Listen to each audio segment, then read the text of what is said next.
Сайхан хэлбэлч надаас ч юу ч ойлгосон. Бүгнийгээ даамаа өгөхгүй гэдэг юм. Олон хандлт авсан бичлэг гэдэг юм. Тийш хэлэх гэдэг юм би. Үгүй. Сэтгэлээ ярина. Төр. За өөр. Нийгэм эдийн засаг. Дараагийн. Хууль эрх зүй. Бүх салбарын ховд.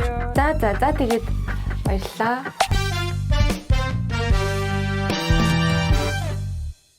Хажуултар эрдэс соёлын сайд маань өнгөрсөн 7 хоногийн даваа гарагт одоо бид нар уул уурхаан 7 хоног хийж гинэ гэдгээ зарлаад тэгээд хамгийн гол нь хуулийн өөрчлөлт. Тийм хуулийн өөрчлөлт юм байна. Тэгээд үүгээрээ бид нар одоо хөрөнгө оруулагчтай татнаа. Тэгээд уул уурхайн салбар болвол манай Монгол Улсын эдийн засгийн нуруунд өгч явж байгаа. Дотоодын нийтийн идэвхтэй төв, төсвийн орлогын төв гэдэг ингээд ийм тоонуудаа хэлж танилцуулсан. За тэгээд бидний анхаарах ёстой зүйл бол энэ хуулийн нэмэлт өөрчлөлт байдаг. За миний олж сонссон буюу сайдын хэлснээр нэгдүгээрт татвар уур хамжийн бодлого болон амнаатыг нөгөө яг уул уурхайн салбарт уул уурхай дээр ашигт малтамлыг боловсруулад тэгээд ингээд бүтээгдэхүүн үйлдвэрлэл болгосон байвал арай хөнгөн байлганаа. Үйлдвэрлэлээ дэмжиж байна. Тийм үйлдвэрлэлээ дэмжиж байна. Зүгээр ингээд ухаад гаргаад байх бол зүг биш юм байна гэсэн.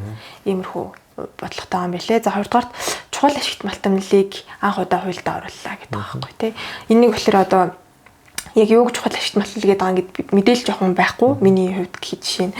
Тэгээд яг манай улсад яг энэ чухал ашигт малталтай холбоотой ямар орд газар байгаа хаана бүртгэгдсэн гэдэг нь бас одоогоор би бол сайн мэдэхгүй байгаа тий.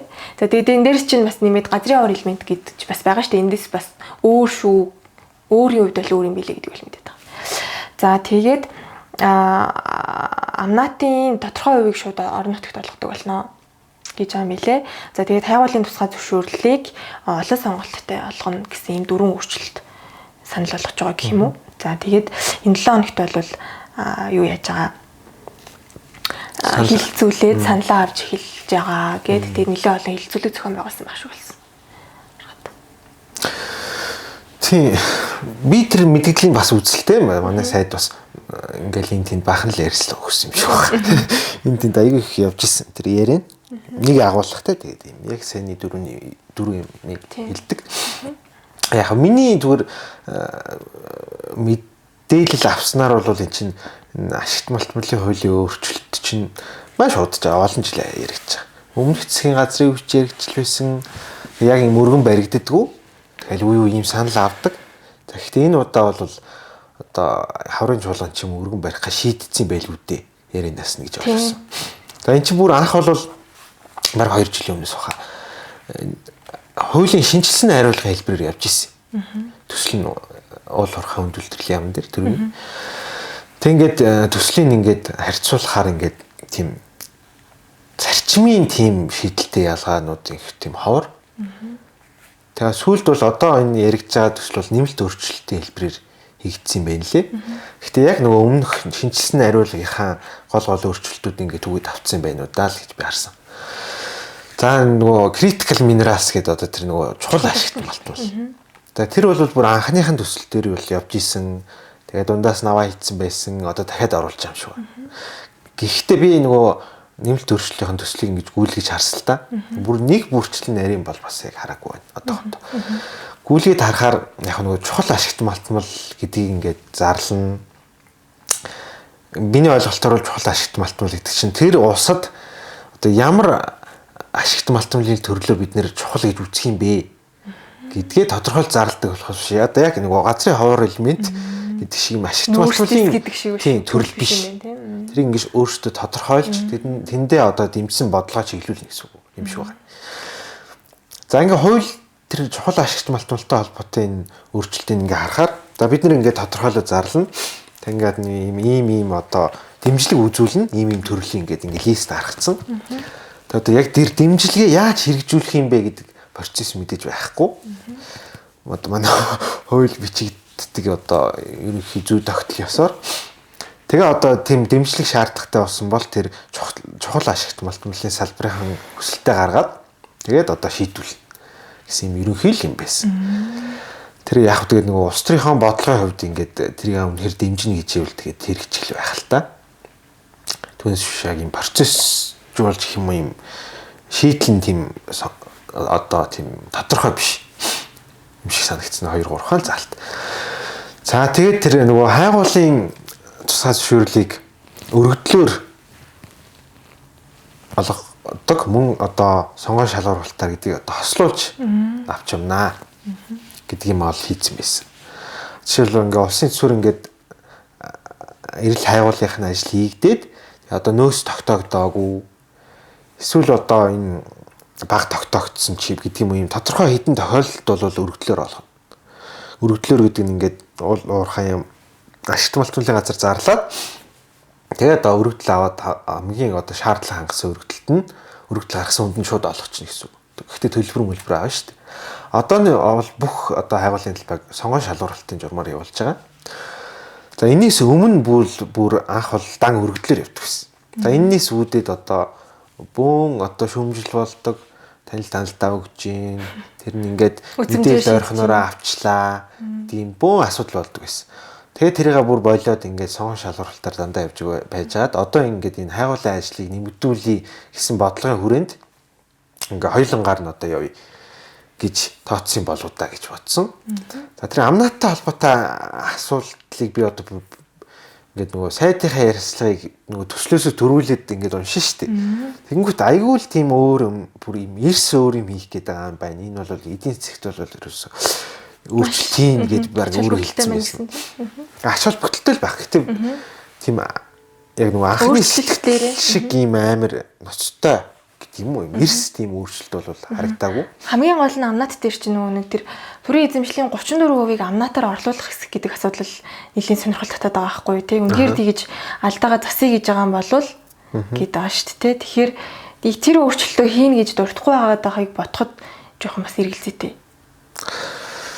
Эсвэл чимээгүй байж байгаа. Ингээд уншаар ийм юм билээ. Нөгөө нэмэлт өөрчлөлтийн төсөлтөөр бичигдсэнээсээ болвол одоо төсвийн хөрөнгөөр хайгуул хийгдсэн стратегийн орд бүх орд биш тий. За төсвийн хувийн хөрөнгөөр одоо өөрөө хайгуул хийгээд тогтооцсон стратегийн орд. Тэд бол 34%, төсөөр хийсэн бол 51 хүртэлх хувь. Хоёулаа хүртэлх. Хувийн одоо төр үн төлбөргүйгээр эзэмшнэ. За ингээд төрөөс оруулсан хөрөнгө оруулалт ингээд гарсан зардлыг харгалзаад тусгай төлбөрөөр орлуулах хэсэг асуудлыг их хурл шийднэ. Гэдэг одоо хууль байгаа. Тэрний үн төлбөргүйгээр гэдэг үг нь бол авчиж байгаа юм шиг байна. Одоо төсөл дээрээ өөрчлөлт дээрээ. Тэгэхээр хэрвээ одоо бас юм жолон байна л да манай чи ямар гэхэлэр төсөл маань ингээд ажилтны эрдэс баялагын яамны сайт дээр л тавигдсан ба санал авахаар 2 сарын сүүлээр хүртэлх авах юм шиг байсан. Хугацаа нь бол тэгж тавигдсан. Тэгээ ганц төслөө тавигдсан. Төслөө тэгээ дагалт хуулиудынхаа төсөлтэй. Тэр ингээ хүн уншихаар одоо юм хууль зүйн одоо юм мэрэгжлийн биш ч юм уу хүн уншихаар тэр чи айгүй төвхт ингээ нөгөө хууль зүйн техникийн дагуу ингээ төгөө бичсэн байгаа байхгүй. Тэгэхээр уншсан хүн болгон тэр чинь ингээ төгс ойлгох нь тэдийн тэдэдээс нэг тэгж өөрчлөн хэлээд ч тийм.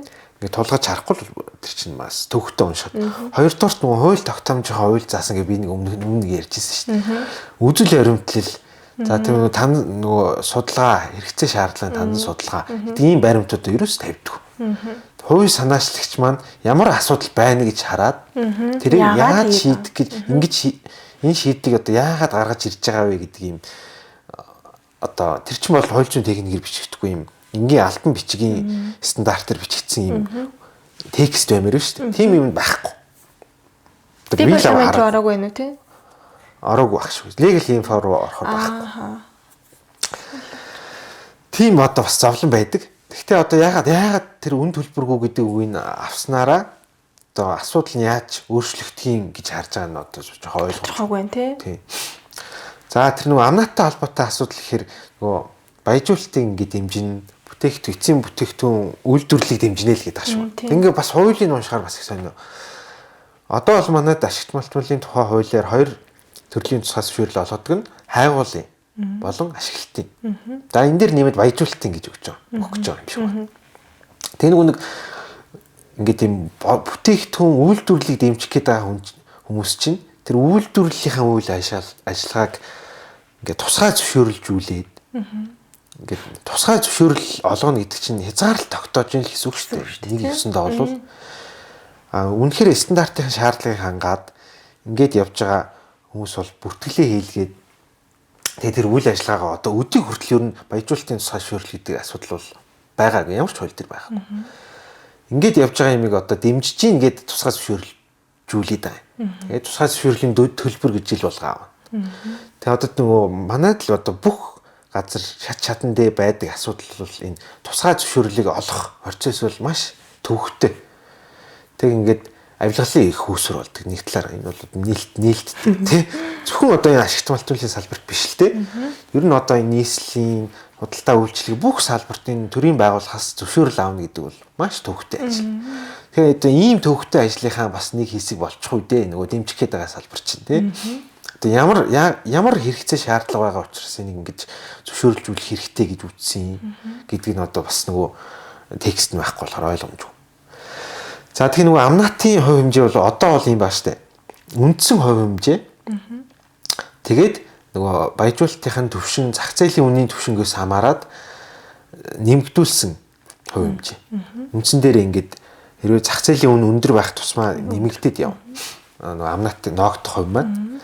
Тэр бол одоо хүртэл ингээд нөгөө хүдэр одоо ашигт малтмлын хүдэр тэгээд баяжмал тэгээд бүтээгдэхүүн гэсэн 3 ангиллаараа хүдэр байвал арай өндөр хувь хэмжээгээр ногдуулдаг.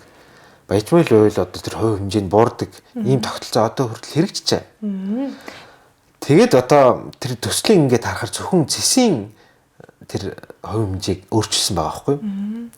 Одоо миний ингээд тоондоо муу хүний хувьд харахад хүртэл ингээд жоохон бууруулсан юм шиг хувь хэмжээ. Тэгээд бус нь бол одоо байдагаараа л явна гэсэн үг юм байлээ.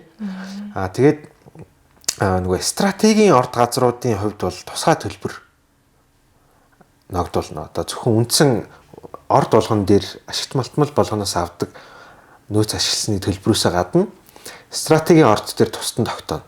Тэр нь бол нэмэгдүүлж байгаа тэр нөгөө тусгай ашигт малтмлын нөөц ашигласны төлбөрийнхөө 100% тэнцүү байна. Тэгэхээр одоо нэгсэндээ 2-оор үржүүлээд төлнө гэсэн үг юм шиг байна. Тим юм ал нэмсэн болохоос биш тэр нэг амнаатын бүх одоо хувь хэмжээг өөрчлөлт хийсэн юм бол бас байхгүй гэж харсан. За тэгээ 3 дугаар 4 дугаарт одоо тэр амар өөрчлөлт байгаа гэдэг нэг юм нь бол тэр орон нутагт. Тэг би ингээ бас төслийн нэг шар юу л байгаа юм л та. Одоо бол нөгөө төсвийн тухай хуулиар орон нутгийн хөгжлийг дэмжих сан билүү. Тэр санд ингээд одоо амнаатын тодорхой 10% байхаа. Одоо бол төсвийн хуулиар 10% байгаа санагч. 10% нь тэр сан төвлөрөөд тэгээд тэндээсээ тэр нөгөө нэг олборлолт явуулсан орон нутагт нь тодорхой хувийг үлдээдэг ийм систем одоо хүртэл байж байгаа. Өмнө Говь аймаг жишээл одоо ингээд там хамгийн л их орд газартай улсын төсөвт одоо хувь нэмрээ оруулдаг гэж ингэж үздэг штеп. За зарим аймагуд бол одоо юу байна? Өөрийнхөө ч одоо энэ зарлагыг бүрэн нөх хэмжээний ийм татвар төлрүүлж чаддгүй. Ингээд татаасаар явдаг. Тэгээд дээр нь одоо уул уурхаага эсэргүүцдэг. Тэгэхээр энэ чинь бас жоохон логик зөрчилтэй. Тэгэхээр яг нэг олон нийтийн эсэргүүцлийг бас шийдэх нэг арга зам нь гэж харж л байгаа л байх л та. Ер нь тийм арга зам байх нь зөв байх л гэж би бас бодож байгаа. Тэр орон нутагт нь ингээ олборлолт явуулаад байгаль орчин тодорхой хэмжээгээр сөрөг нөлөөлөл үзүүлнэ шүү дээ. Сөрөг нөлөөлөл үзүүлэхгүй уул уурхайн төслийг нэг ширхэж байхгүй. Тэгээ нөхөн сэргийх зардлаасаа гадна тэр нөө орон нутгийнхаа төсөвт ингээд тэр мөнгө хөрөнгө нь ингээд тус нэмэр болдог байд юм. Тийм байвал бас нөгөө иргэдэд бас эн чинь хэрэгтэй юм байна гэдэг ойлголтыг одоо нэмэгдүүлэх үр ашигтай гэдэг юм одоо санаа удын одоо эргээр чиглүүлэн ч гэх юм уу те. Иймэрхүү юмнууд бол хувь нэмэртэй гэж үзсэн байх. Зүгээр тэр хувь хэмжээг 10 байсныг 15 болгочих.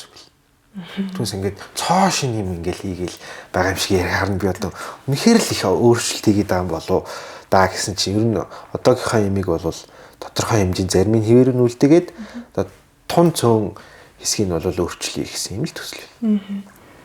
Тийм манай нөгөө уулуурхан үндэсний ассоциац маань бас санал манлаа өгөөд хөсөөлээ тий. Тэгэхгүй бол нөгөө яригддаг нөгөө шүүмжлэлтэй асуудлууд маань хэвээрээ үлдээд харч одоо тэгээд нөгөө ач холбогдлыг чинь өдөр ачин хаанагаа бэ гэд.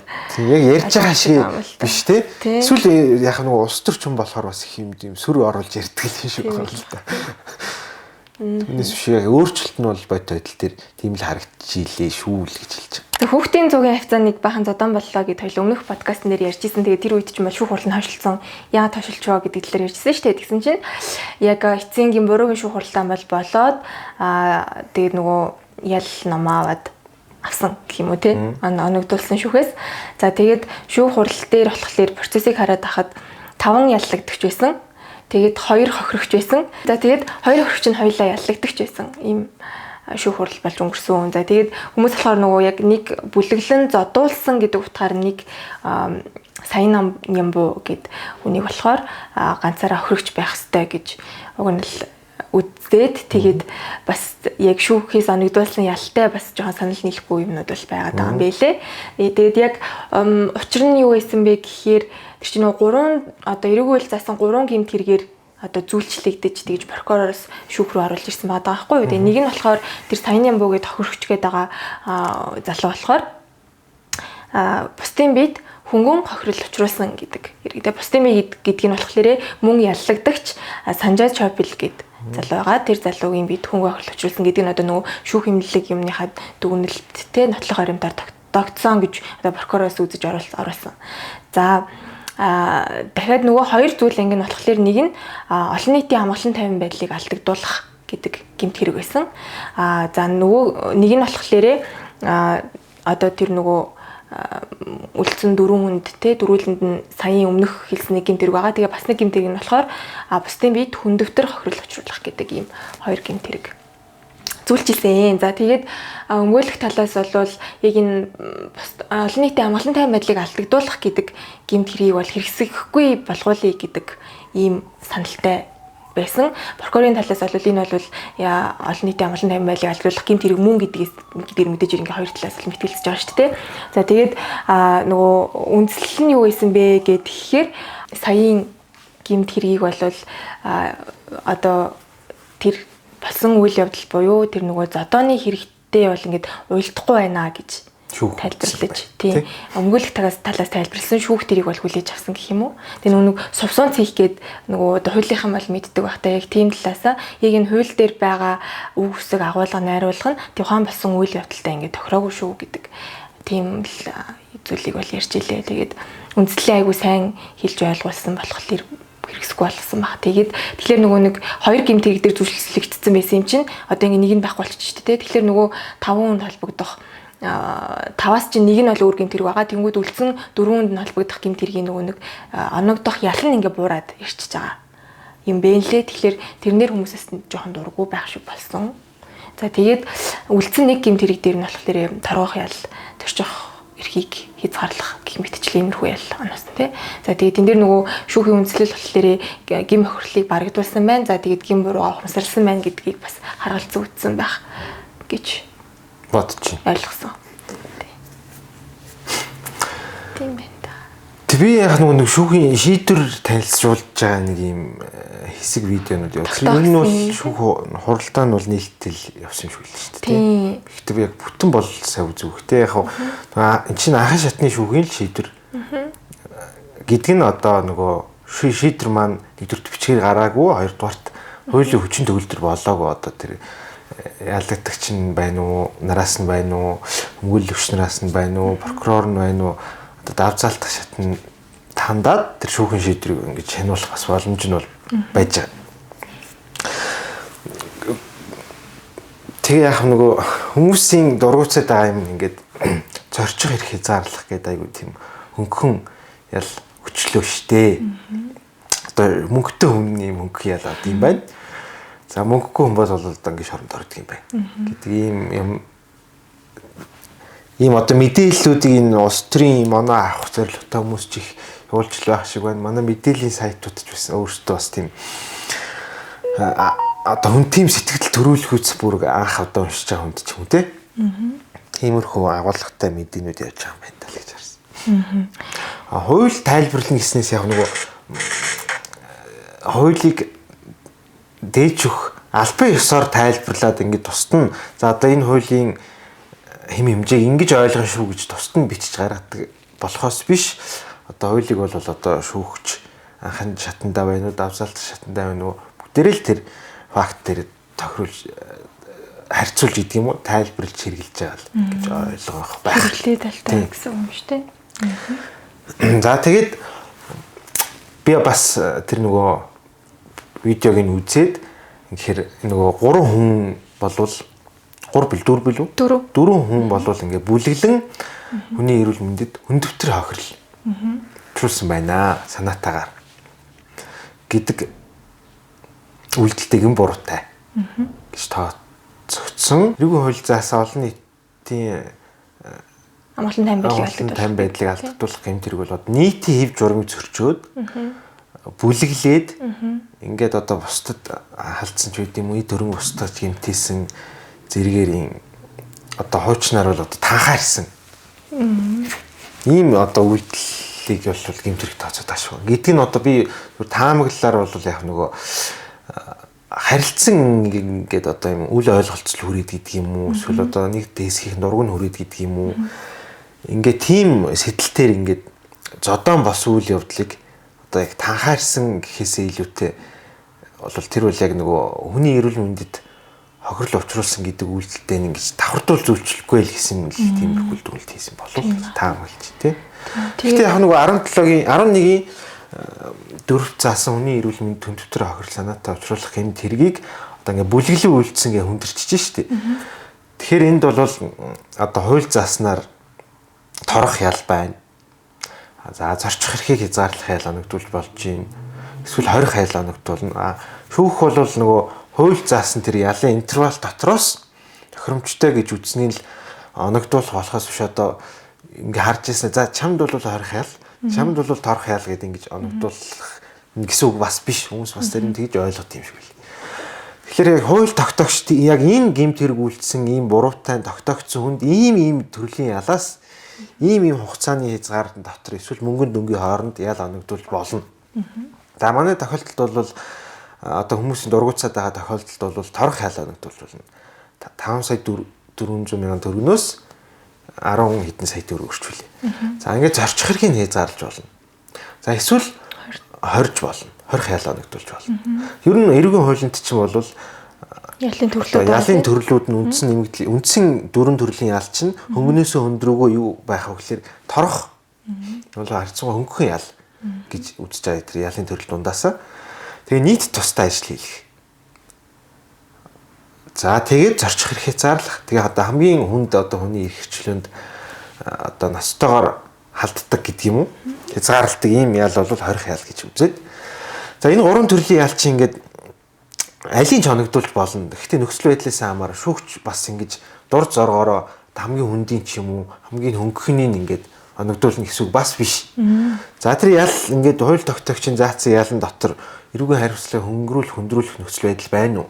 Хохирогчийн зөв бус үйлдэлээс болоод энэ хүн юм гэмт хийсэн байна уу? Эсвэл одоо нийтэд аюултай аргаар одоо үйлдсэн байна уу? Эсвэл өөр гэмт хэргийг нуун далдлах зорилгоор хийсэн байна уу? Бүлгэлсэн байна уу гэд энэ хөндрүүлэх нөхцөл байдал тогтоогдсон бол энэ интервал дотор ч мэдээж одоо олон хөндрүүлэх нөхцөл байдал одоо хүнд тал руугаа явна. Хорих ял гэдэг ч юм уу. За хөнгөрүүлэх одоо хохирогчийн зөв бус нөлөөлөл бас тэр хүний үйлдэл нөлөөлсөн эсвэл тэр хүн анх удаа ингээд гэмтэрэг тохиолдлын шинжтэй нөхцөл байдлыг бол бас гэмтэрэг үйлдсэн байвал одоо доошоо хөнгөрнө мэдээж.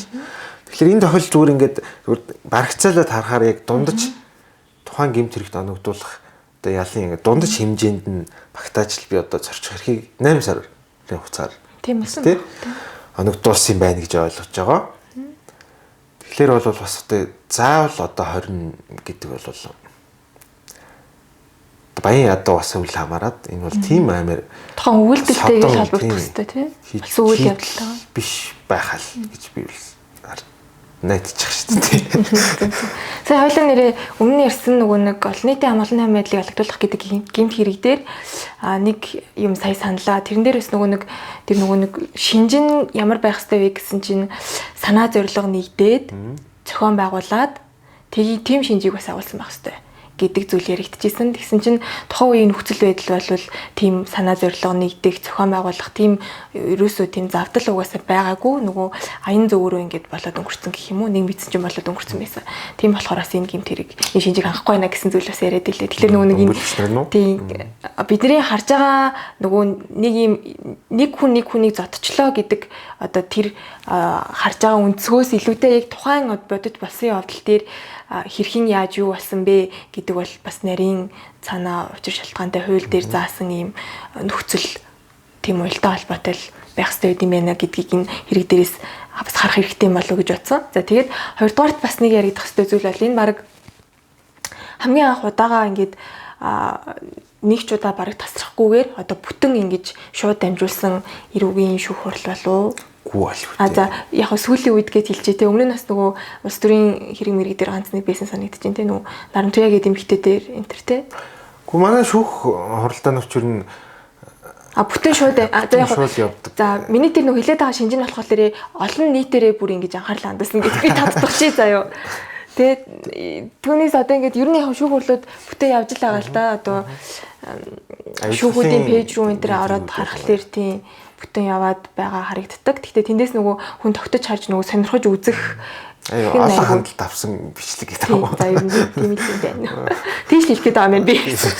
Тийм харлаа тэгээд тэн дээрээс одоо бас нөгөө яг ингээд шууд дамжуулах нь зөв үү эсхтэр хүртэл сүлд нэг жоохон ийм хилцүүлэг өрнүүд тийм ихсэн байлээ зарим нэг хүлчнэр бол одоо энийгээ болохгүй бол бас яриад эндээд байна гэдэг ийм санаа л байсан. Одоо нөгөө тухайн хүний хувийн эмзэг мэдээллийг одоо гэрийн хаягийг энэ хүртэл ингээд мэдэх боломжтой болж гин энэ чинь ингээд цаанаас дахиад хор хүнэл дагуулж байгаа штэ гэдэг санаа байна. Уг нь бол шүүгч одоо айгу нээлттэй байх гал үзэл хичээгээл тийм байгаа санаа байх. Гэхдээ бас юм хоёр талтай л байгаа юм л да. Эсвэл илүү боловсронгуй болох хэрэгтэй болов уу тий? Тий яг нөгөө яг бие байцаал сонсдог хэсгийг одоо дууг нь хатдаг ч юм уу тий. Тиймэрхүү юмнууд ирээдүйд одоо болох байл. Түүнээс яг нөгөө хүмүүс ингээд шүүх ингээд эргийг далдалдаг. Шүүх одоо ингээд ийм хөрөнгөтэй хүмүүсийн хэргийг хацаадаг. Үйлчилдэг гэдэг ийм одоо шүүмжлэлийн эсрэг одоо бидний мэйл тод хүн шударгаар ажиллаж байгаа шүү гэдгийг харуулах гэж л одоо ялангуяа энэ авилгалын гэмт хэрэгүүд бол байнга одоо нээлттэйгээр явуулж байгаа шүү дээ. Албан тушаалтнууд ихэнх нь холбогддог гэдэг утгаар нь юм шүү. Тэг хүмүүс бол нөгөө анхаарал сонирхол нь илүү нөгөө эрүүгийн талдаа айгүй их анхаа анзаардаг юм шиг байгаа гэж бодсон шүү дээ. Тэгээд нөгөө хүнд гэмт хэрэгүүд дээр яагаад ингэж шууд амжуулахгүй байна уу гэдэг тэр шүүмжлэл ирдэг. Тэр чинь болохоор нөгөө оролцогчдын зүгээс одоо шууд дамжуулмааргүй байна гэдэг хүсэлтэй шүүхэд өгөх юм бол шүүх тэрийг бас одоо хүлээж авах гэдэг юм уу тийм нэгдүгээрт боломж байгаа. Хоёрдугаарт бас нөгөө бүр илүү нөгөө хувийн эмзэг мэдээлэлтэй бол гэдэг өмнө нь соёл ярьжсэн баг тий. Нөгөө хууль дээр ингээд ийм тохиолдолд халттай байна гэдгийг бол ингээд яг заасан байдаг. Гэхдээ нээлт болон тогтоох хэсэг нь бол нээлттэй байдаг. Тийм жишг бол тохиолж байгаа шүү дээ тий.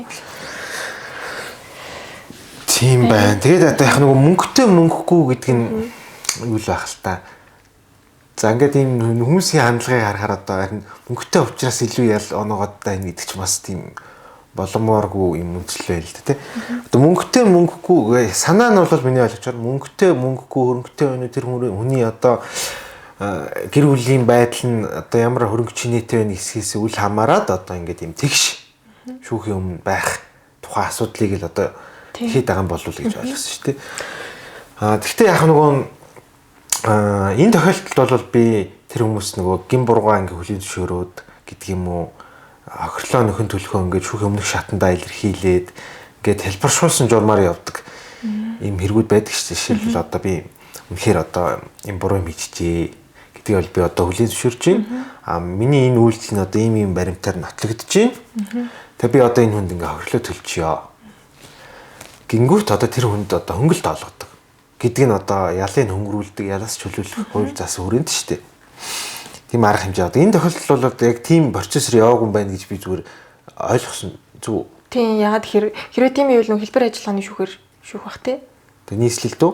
Тийм. Нийслэлд аль тийх бах. Тэгэхээр нөгөө Баянзүрх Сүхбаатар Чингэлтэй дүүргийн эрүүгийн тойргийн шүүхтэр болсон учраас яг тэр журамлуу бол ороогүй юм байна гэж бас тааж болж байна тий. Яг тиймэрхүү тохиолж чинь бас нэг яригдах юм. Одоо ингээд одоо нийгмийн шүүмжлэлтэй холбогдуулж ярих гэдэг аахгүй. Одоо тэгвэл тэг ингээд мөнгө төлчдөг хүн ингээ хэлбэршаад хөнгөн ял аваад гараад ирэх юм биш үү гэдэг юм бас асуудал хүмүүс үе бас ярьдаг. Жишээлбэл сүүлийн үед сүүлийн үед явах тий нэг хэсэг чинь улс төрчдийн гэм тэр ингээ хэлбэршаад тэг ингээ хөнгөө ял авчдаг. Үгүй одоо энэ чи болж байгаа юм бэ гэд гэс улбаалаад энэ авилгын гэмтэргүүдэд одоо хэлбэршүүлсэн журмаар шийдэхгүй гэдэг ийм хууль чинь сүүл нэмэлт өөрчлөлт орсон шүү дээ тэргүүл.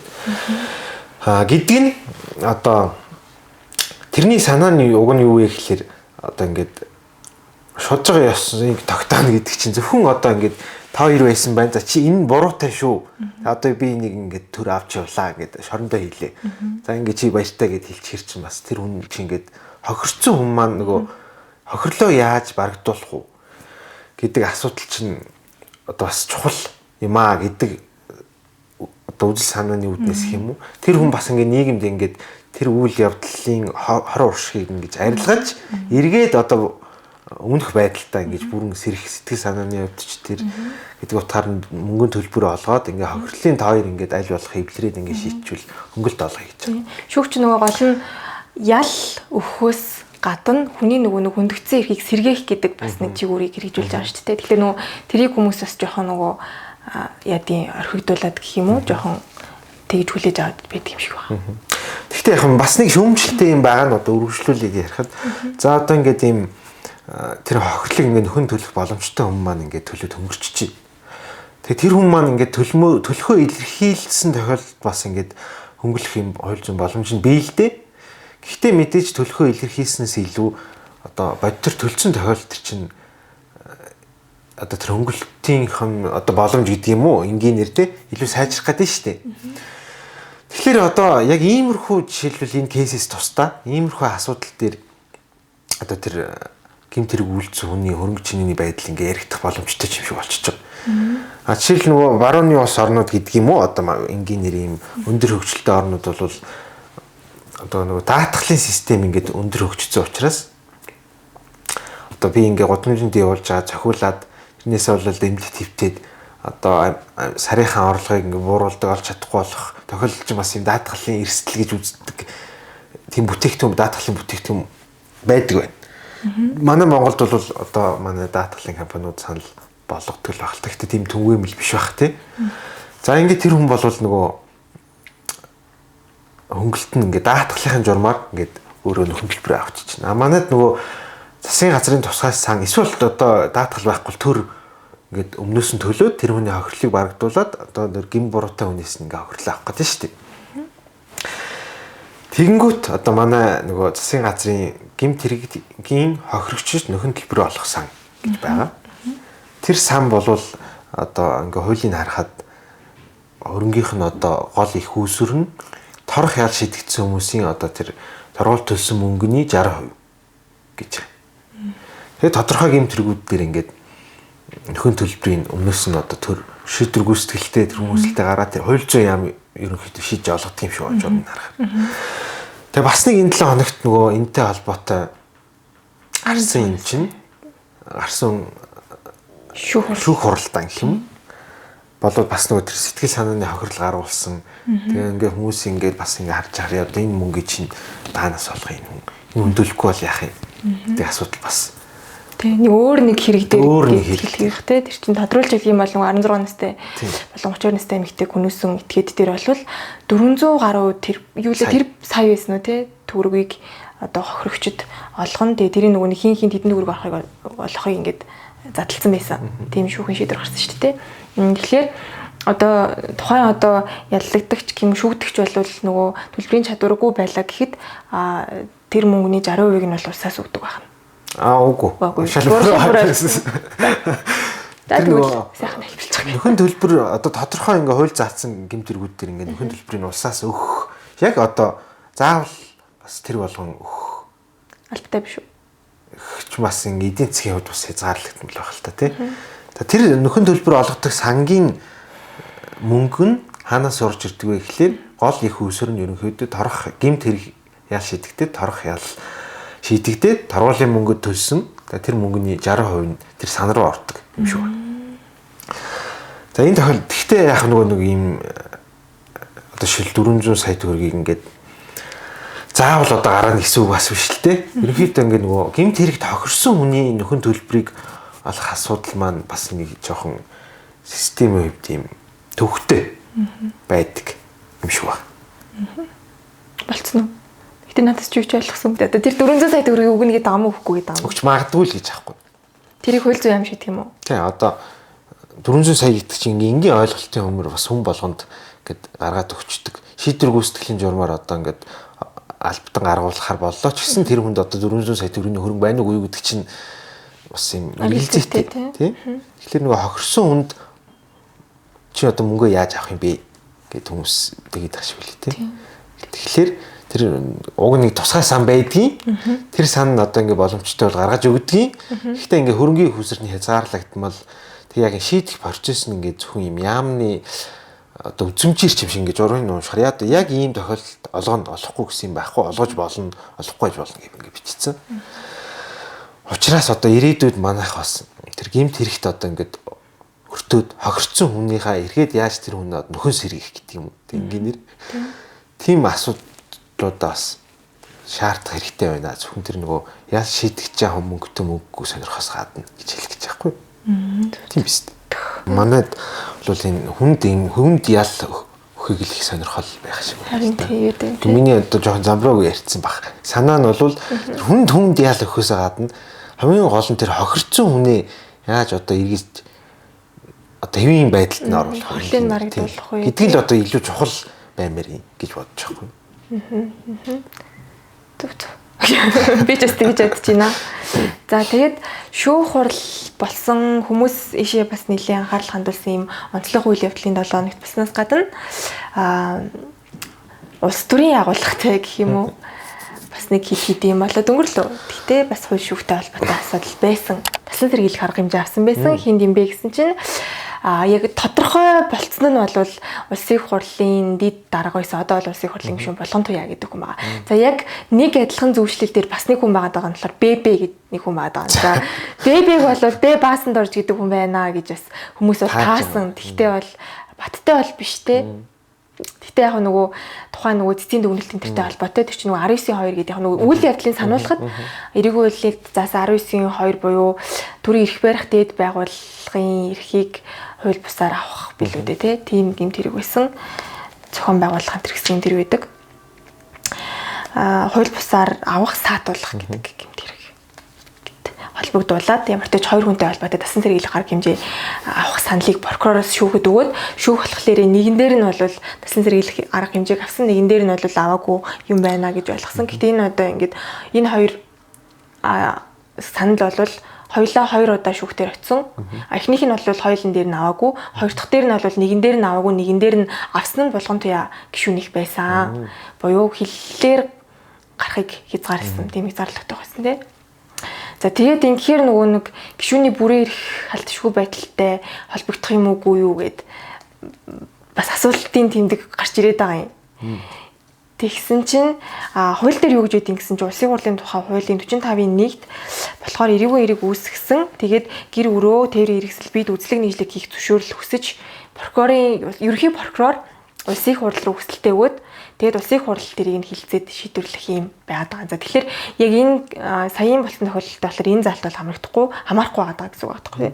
Тэгвэл хамаатай байж болох дараагийн залт юу юм бэ гэсэн чинь 45-22 дээр эрүүгийн эрэг үүсгэсэн за албан саатуулах баримтлах цагдаа орох шаардлагатай гэдэг байгаа. За тэгэхээр бас нөгөө хязгаарлалт тогтоох гэдэг үгсийг энэ дээр чинь байхгүй байгаа. За тэгээд 45-2-ын 3 дээр болохоор бас нөгөө шүүхөж шилжүүлэхээс өмнө гэдэг нэг юм залт бас байд юм хэлээ. Тэгэхээр тэнтэй бас хамаарахгүй болчих жоо. Тэгэхээр нөгөө яг энэ дээр заасан тэр нөгөө прокурорын хүсэлт өгөх тэр нөхцөлд энэ кейс бол хамаарахгүй учраас одоогийн байдлаар бол шүүхээс тэр хязгаарлалт тогтоох дасан сэргийлэх арга хэмжээ нь халтшгүй байдалтай нь бол хамаарахгүй юм шиг байна гэж ойлгоод байна. Тагаад тий одоо угсаа хамаарахгүй учраас шүүхтэй шийдэж байгаа хэл та. Тий. Тэгээ ер нь бол нөгөө их хурлын гишүүний хаалтшгүй байдал гэдэг чинь ер нь ингээд юм хүрч болохгүй. Зарим нь одоо бараг л муухай харж болохгүй хэмжээнд ойлгох юм шиг өөрсдөө зарим хүмүүс. Тэгэхээр яг нөгөө санаа нь бол яагаад үндсэн хууль дээр ингээд их хурлын гишүүний халдшгүй байдлыг хуулиар тогтооно. Батганаа гэж заагаад байгаа юм бэ гэхлээр хурлын гишүүн гэдэг юм чинь ингээд нэгэнт ингээд ард түмнээс саналыг аваад ингээд мандат аваад төрийн эрх барих байгууллагад ард түмний дуу хоолой болоо сууж байгаа хүн чинь эрх барих дээд байгууллага гэдэг шүү дээ. Засгийн газарт ингээд шүүмжлэх тохиолдол гарна, гүйцэтгэх эрх мэдэлтэй үл ойлголцох тохиолдол гарна. Ер нь альч парламентын гишүүн улсын тийм зөвхөн Монгол улсад гэж байдаг бас ойлголт биш шүү дээ. Тэгэхэд нөгөө засгийн газар маань ингээд эргүүлээд өөрсдөө аппаратанд байдаг хууль хүчний байгууллагыг цагдаа магтаага ашиглаад ингээд би даасан тэр үйл ажиллагаанд нь халдах эрсдлээс хаадаг ч юм уу. Энэ хүрээндээ хурлын гишүүний одоо парламентын гишүүнийг хэлж л та. Парламентын гишүүний бие махбодын эрх чөлөөнд халтахыг хориглосон агуулгатай хууль зүүн юм арга механизм тогтоодог. Тэр нь гол зорилго нь юу юм бэ гэхээр тэр нөгөө их хурлын үйл ажиллагааг ингэж хараа тусаар бие дааж хэрэгжүүлэх тэр одоо баталгааг л олгоод байна гэсэн үг шүү дээ. Халдшгүй байдал гэдэг чинь одоо хууль зүйн утгаараа бол ямар нэг юмнаас юм чөлөөлөгдөн. Тэ? Одоо жишээл энгийн одоо иргэн бэлгүүнийг бол цагтаа орох шаардлагатай гэж үзэл прокурор саналаа гаргаад шүүхшийдээ цагтаа орчино. А их хурлын гишүүн одоо бат тийг цагтаа хорих тэр үндслийг ингэ зориуд хайж олоод ингэ их хурлын үйл ажиллагаанд ингэж одоо ямар нэгэн байдлаар нөлөөлөх үедээ гэсэн үднэс ер нь парламентын гишүүнд дэлхийн улс орнууд нэгдүгürt иммунити буюу одоо алдшгүй байдал болгодог. Тэр нь одоо баривчлах, хойрох, цагтаа хойрох тэгээ эдгээртэй төсөөтэй юм бие махбодын эрх чөлөөнд шууд халдсан.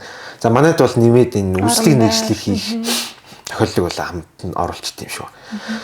Ийм тохиолдлууд бол парламентд нь эхлээд үндслээ танилцуулаад тэгээ зөвшөөрлөө. Тэгээ парламент зөвшөөрөөд үнэхээр одоо энэ бол бас муу буруу юм сэтэлтгүй юм байна.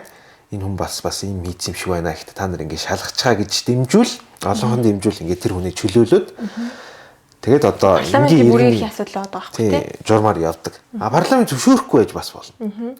А парламент зөвшөөрөхгүй байвал яах вэ гэвэл тэгээ яах чгүйгээсээ гадна нөгөө гэмт хэргийн хөөөлцөх хугацаа маань ингээд тоологдохгүй гэсэн. Бүрийн эрэхтэй байх хугацаанд. А тэгэхгүй ингээд хөөөлцөх хугацаа яваад идэг. Тэгээ парламент өгөхгүй гэсэн учраас тэр хүн ингээд яач чадахгүй юм бас биш. Тэр хүн ингээд их хурлын гишүүнээсээ ажиллаа хийчээд дараа ингээд бүрийн эрэхээ ингээд өгчлөө дараагийнх нь гишүүн сонгогчлоо. Дараа нь тэр хүн сонгохдохгүй хинч мэдэхгүй шүү дээ.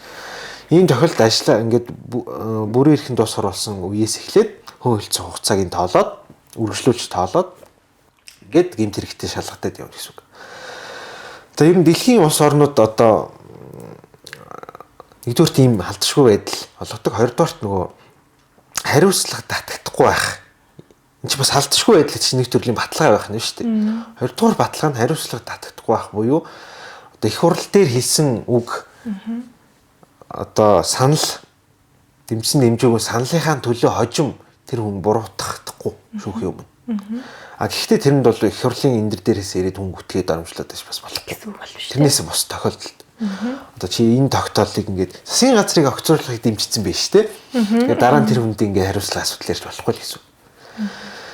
За энэ нөгөө болгон төвийн гишүүний тохиолдолд бол одоо тодорхой хүнийг Монгол Улсын хилээр гарахыг хязгаарлах гэдэг чинь тэр хүн хилээр гарахгүйгээр энд парламент үйл ажиллагаанд оролцоод явах эрхэн чөлөөтэй учраас тэрийг бол халдшгүй байдалд нь оруулж тооцоог хуулиар юм байна тийм. Сая тэгээд тойлоо нөгөө болгон төвийн гишүүнийг яагаад ингэж байгаа вүлээ гэдэг асуудал байна шүү дээ. Үнцэл биш эргүүл 19-2 заасан тэр гимт хэрэг гээд байгаа юм. Тэр шүүхийн мэдэн дээр бас 19-2 гэж байна. Тий 19-2 гэж байгаа. Тэгээд тэр гимт хэрэг нь юу юм бэ гэсэн чинь түрүүн би уншиж танилцуулсан тий. Тэгээд төрийн эрх барих дэд байгууллага эрх мэдлийг хууль бусаар авах саатуулах тэгээд хүч хэрэгэлсэн тэгээд зохион байгуулалтаагаар гэх мэтчлэн юм юмтай байгаад байгаа байхгүй одоо шинжин нөхцөл гэх юм уу. Тэгэхээр одоо тэр хүнчтэй яагаад ийм хэрэг татагдчих вэ гэдэг бас их сонирхолтой. Харин тий би бас одоо бас яг таамгаар бол би нөгөө нэг засгийн газрын огцруулах санал хураалтыг томьёол буруу зөв байсан гэдэг огцруулахыг дэмжээгүйг дэмжих гэдэг томьёол. Тэр бол үндсэн хуулийн цэцлэлээр шийдэгдээд энэ бол буруу томьёоллоор санал хураачжээ гэдгийг шийдэгдсэн шүү дээ. Тэрнтэй холбогдуулж хийж байгаа бол одоо үнэхээр энэ бол бас жоохон гайхалтай санагдчихаа. Эсвэл өөр юм байгаа юм уу? Уг нь одоо төрийн эрх барих дээд байгууллагын эрх мэдлийг одоо хууль бусаар авах, саатуулах гэдэг чинь төрийн эрх барих дээд байгууллага чинь юм бэ гэхээр улсын хурл. Тэгэхээр улсын хурлын эрх мэдлийг ингээд хууль бусаар хадгалаад сонгуул явуулахгүй байгаад ч гэдэг юм. Иймэрхүү тохиолдлыг одоо хилээд ах шүү. Тэр гим тэргийг уншихаар. Манай тохиолдол бол эн чинь яг тэр кейстэй хэрвээ холбоотой бол тэр үед чинь их хурлын бүрийн эрхийг шилжүүлэх үгүй юу гэдэг асуудал эргдээгүй байлгүй. Засгийн газрыг огтруулах уу, зөв огцруулах уу, үгүй юу гэдэг асуудлыг санал хураалтын томьёол буруу байсан гэж буруутгаж байгаа бол одоо энэ үнэхээр одоо бас хөвгчлөлтэй л ийм л санагдаад байгаа юм л та надад бол. Яг их мэдлийг хууль бусаар авах, таслал саатуулах гэдэг байгаа байхгүй юу?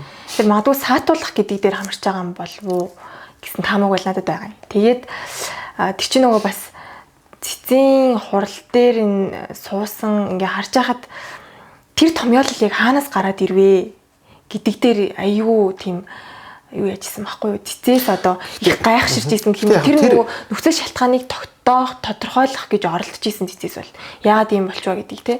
Тэгээд бэжээ. Тэгээд нөгөө ер нь л нөгөө юу гэж байгаа штэ. Баасан дор жишүүн чинь юу илээ? Улсын хурлын томьёон газрын дарга те. Улсын хурлын томьёон газраас тэр томьёоллыг нь болвол яа гэм бэ? Боловсруулж хурал даргалтай юм байна те. Тэгэнгүүт та энийг бичсэн үү? Яагаад ингэсэн бэ? Гэдэг асуулт баасан дорж одоо даргалуу нэлийн чиглэгдэжсэн тухай үед баасан дорж дарга болохоор тийм гээгүй үгүйгээгүй нэг юм тойроос хариулт үзэхгүй. Тэгсэн чинь нөгөө талаас болохоор яг тэр нотлог харинд ингээд шинжилгээ судлаад ингээд харахаар төрийн байгуулалтын байнгын хорооноос болохоор тэр дэмжээгүй дэмжихгүй гэдэг томьёолтой тийм дүгнэлт бол гараагүй юм билээ. Гараагүйсэн байгаа хгүй. Тэнгүүд төрийн байгуулалтын байнгын хорооноос гарсан тэр бичиг яаж явж байгаад болгонд яг гишүүний ширээн дээр очихдаа 180 градус очиод эргээд очсон бэ гэдэг аягүй сонирн байсан байхгүй. Тэгэхээр тэр бас ер нь бол нэлээд сонирхолтой. Гэхдээ тэр маргаан болвол зэс дээр очиж шийдэгцэн эцэслэгдсэн. Тэгэхээр одоо их хурлын дараа одоо буруу санал хураалтаар санал хураалгасан уу? Дарга бишээ дэд дарга буюу тухайн үед хурал даргалгаж байсан тийм. Буруу саналын томьёоллоор санал хураалгасан уу? Хураалгасан. Тэгсэн. Гэтэ тэглээгээ тэр нь одоо гэмт хэрэг байх ёстой юу гэдэг л одоо надад бол эргэлзээтэй л. Эсвэл бүр өөр юмар ингээд шалгаад байгаа юм уу? Би тэрийг бол сайн ойлгох. Нийтдээ биш юм чинь тэр чинь тий. Өөр юм бол биш. Байх зүгээр тийм олонний таамаглал миний ч бас таамаглалаар бол тэр байх гэж бод чинь. Тэгээд үгүй яг тэр нөгөө би энэ өмнө нь ярьсан зүйлийг яагаад ингэж яриад байсан бэ гэхлээр тэр нөгөө яагаад алдаа гарцсан бэ гэдэг дээр хинч хариу байхгүй байгаа байхгүй. Тэгэхээр цаана нөгөө нэг ямар асуудал үүсэж байна гэхлээр энэ ингээд хин нэгний хийсэн даалгаврыг биелүүлээд ч юм уу те ямар нэгэн байдлаар ийм үйл ажиллагаа зохион байгуулад ингэсэн биш байгаа даа гэдэг тийм одоо эргэлзээ ард нь үүсгээд байгаа юм л да яа харахгүй.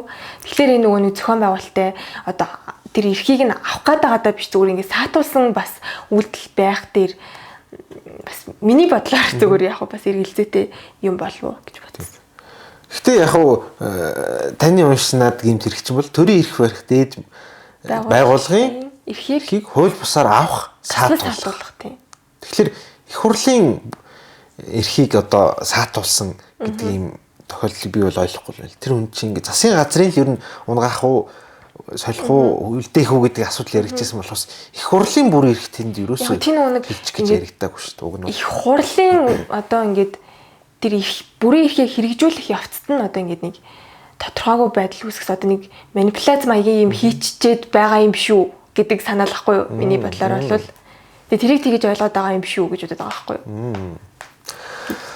Би бол одоо үнэхээр хэрэг яг тэрнтэй холбож байгаа бол үнэхээр ойлгохгүй байгаа. Гэхдээ тэгэл шүүхийн журмаар шийдэгдэл байх. Би зүгээр миний хувийн сэтгэл бол энэ манай хууль зүйн сайд маань ингээд чиглэгдэж томилогдоод байна. Тодорхой хүмүүсийг яллахын тулд томилогдож байна гэдэг шүүмжлэлт хувьд гарч ирсэн шүү дээ. Тэрнийх нь бодоо бас нэг тийм үр дүн байж байгаа юм бол хэрвээ яг тэр факттай холбоотой бол би үнэхээр ойлгохгүй байгаа. Нотлохоо болоод байна уу гэж бодож байна тийм. Гэтэ яг тийм байна. Хоёулангийн юу бол сэтгэл бол энэ дээр жоохон эсрэг байгаад байна гэж. Үндснээ хэлбэл би бол ингэж ойлгоод байгаа байхгүй юу. Тийм гэмт хэрэг штэ одоо 19-ийн 2 чинь хүнд гэмт хэрэг штэ. Тийм баг тийм. Одоо энгийн нэр бол одоо бүр ингээд хар үгээр хэлэхэд бол төрийн эргэлт Маягийн мигэл одоо уг нь бичсэн байгаа байхгүй юу? Яг одоо тэ харъя те бас сонирхолтой юм. Харъя одоо юу шүү. Тохиолдол ингээ бүшгэлээ гэх юм одоо те. Тэгээ шүүх мөхтөр очиод юу болох юм бэ? Яг нөгөө цэцээр ингээд буруутай гэдгийг шийтгдсэн болгон заавал одоо юм тэр байх албагүй. Энэ хоёр бол энэ тусдаа юм хууль зүйн маргаан гэдгийг ойлгох хэрэгтэй тий. Зөв тий. За тэгээд чисээ их хоёр сайд гэд дурдлаа тий. Тэгсэн чинь их хоёр сайд маань бас нэг одоо төлөөлөнтэй мэдээлэл их нэг ийм альбом бичиг томхтой цаас гаргаж ирээ тавьсан. Юу юм бэ гэсэн чинь 2024 онд тухайн үеийн хууль зүйн яамны төрийн нарийн бичгийн дарга байсан. Одоо болохоор чинь Солонгоо юу лээ? Засгийн газрын хэрэглэх газрын дэд дарга гэдэг болов. За ямар ч тач бас нэг албан хэлээр хэрэг эрхлэхийн дэд дарга байсан биш үү? Биш юм уу? Зөв. Хүн маань гэрээ хийжээ. Ямар гэрээ юм бэ гэсэн чинь улсын төрийн одоо Монголын улс төрийн зарим албан тушаалтнуудын талаар гаргасан одоо сөрөг мэдээллийг устгах таслал дахиад сөрөг мэдээлэл гаргахгүй байх гэдэг. Одоо бид нар бол хар ухаандаа хаалтын гэрэл гэдэг юм даа гэж. Тийм. Тэгээ тэрийг их гоё нэрлэлсэн маамаа. Нууц эвлэрлийн эвлэрлийн гэдэг байна шүү дээ. Нэг муудалцсан байж байгаад эвлэрлийн юм яасан тийм. Мөнгө өгөөд хаалгач гэсэн. Тийм. Тэр чинь 413 билүү 5 фунт стерлинг гэдэг л удаа. Тэгээд Монгол мөнгөөр нэг 2 тэрбум гаруй төгрөг байгаа байхгүй. Тим мөнгийг одоо зарцуулсан байх нь шүү дээ. Одоо тэр яг төрөөс ингэж гаргацсан гэдэг бол бас ноцтой юм байгаа юм л та. Хэрвээ тийм бол тийм. Тэгээд ер нь шалгуулж байгаа юм. Тэр нөгөө ярьсан бичлэгийг бас ингээд фэйсбүүкээс олж харсан л та. Үр хангаад ч юм уу энэ одоо чуулган завсралцсан учраас энэ гişүүд сайд нар маань ингээд орон нутгаар ажиллаад тах шүү. Үр хангаад манай хууль зүйн сайд явж байгаа л нэг тийм ярьсан шүү тий. Эхлээд өөрийнх нь яриагаар шүү дээ. Эхлээд ингээд Их Британаас бичиг ирсэн. Энэ гэрээгээ зөрчөөд байна. Тэгээ одоо энэ гэрээгээ зөрчөөд байл одоо шүүхэд арбитрт ч үлээ. Гэрээгээ зөрчөөд байна гэдг нь одоо айгуул мөнгө өгөөг юм уу болов? Эсвэл одоо ингээд тэр ярихгүй гэсэн юм яриад байна гэсэн юм уу? Өөрийнх нь яриагаар бол бид гэж л ойлгосон. Тэр нөгөө дахин энэ мэдээлэл гаргахгүй байх гэдэг нөхцөлөө зөрчөөд байгаа. Манай талаас гаргаж байгаа тэр одоо хүмүүсийг Их Британий талын хүлээс үүрэг чинь болохоор тэр албан тушаалтнуудын талаар мэдээ байгаа. Тэр хүмүүс тэр гэрэн дээр ямар үүрэг хүлээсэн мэдэхгүй шүү. Тэр бичсэн байсан. Тэр гэрээг зөрчөөд байгаа учраас одоо ингэ шүүхт дуудын шүүхсэн анхаар болоо маяг юм өгс юм уу та манай сайдад. Гэтэ гол нь тэр чинь Их Британий хоёр иргэн гэдэг байгаа байхгүй юу? Хоёр иргэнтэй. Тэгээд Их Британаас ирсэн л Англиас ирсэн. Их Британи Умард Ирландын нэгдсэн хаан тулс илүү тийм. Вантулс гэдэг. Тэр чинь Ирландын иргэд бас орох үгүй. Орно шүү дээ. Тэгээд нөгөө тэрийг одоо тэр бичгийг харчаад анх удаа тэр гэрийг одоо хайж үзсэн гэдэг юм байна. Тэгээ хайж үзээд ийм гэр байдгийг мэдээд одоо би цагдаад өгчлөө. Одоо энэ хүмүүсийг бол ингэ шалгуулнаа гэж хэлсэн байлээ. Тэгтээ одоо мэдхгүй тэр үнэхээр одоо тухайн тэр чинь өмнөх засгийн газрын үед хийгдсэн гэрээ байх гэдэг байхгүй юу? Өөрөөр яриагаар бас. Тэгээд ямар мөнгөөрөө тийм гэрээ тэр юм төр гаргаад шилэн данс масны хаагуурын зөрчтийн те. Тэгтээ бас нарийн арга шилэн данс ч юм бас хэцүүлтэй байгаа л болохоос шиг хэрэгжүүлж байгаа хэсэг нь бол тодорхойгүй. Зарим хүмүүс ч уг нь л тэр чинь нэг юм тэр нөгөө чеклэгдсэн юм дээр нь дарахлаар нь тэр нөгөө гэрээн тамхтай бичиг бүх юм нь тайлан байлан байж хэвчээ шүү дээ. Зарим нь бол зүгээр чеклүүлчингүүтээ нэг юм хоосон цаасмаас ингээд тавьчдаг тиймэрхүү юмнууд бол байдгийн. Тэгээ нөгөө тэр шилэн дансны ил тод байдал нь алдагдаад байна гэж бас нөгөө манай иргэний нийгмийнхэн бол яриад байгаа л та. Тэр бас нөгөө нэг ингээд мөнгийг бол нууцаар ямар нэгэн аргаар ингээ гаргах ч бас боломжтой юм шиг санагдаад байгаа. Тийм тий. Мэдээлэл байхгүй нууц эвлэрлийн ингээ гоё нэр өгөөд. Тэгээ энэ асуудал бол бас тэгээд шалгаад шийдэгдэх байхаа. Тэгээ одоо хууль зүйн сайд нь ингээ манлайлаад энэ чинь хацаад байна шүү. Нийгэм дор хаяж. Тийм. Сонирхолтой шүү. Тэгэхээр одоо ингээл манай өмнөх ер нь ингээл зөв тогтол манай чинь ингээл шин засгийн газар гарч ирээл тэгэл өмнөх нь одоо ямар муухай байсан тухай ингээл ярьдаг л да. Тэрний нэг жишгээр л одоо бас ин муухай байсан гарч ирж байгаа шиг байна. Тэгээ одоо угаасаа өөртөө болохгүй юм л да. Уг нь бол чинь төрийн залгамж халаа гэдэг чинь засгийн газраас засгийн газарт одоо юу гэх юм өвлөгдөөд хийж исэн ажил мэжил нэг юм тасалдахгүй иргэдтэй төвөгөөс өгөхгүй л ингэж явах хэрэгтэй шүү дээ. Тэгсэн чинь манайд их эсэргээрээ байгаад идэг. Тэгээ бусад улс орнд гэсэн юм хэлээд муухай байсан биш. Одоо бүгдийг би өөрчлөе гэдэг ингээд үлгэрийн баатар ингээд эвэл хоёр яваад байгаа юм шиг. Харин тийм. Энэ жишийг одоо өөрчлөгдөх тийм ихтгэл найдар одоо нэг намын хүмүүс байгаад идэг. харин тийм сонирхолтой.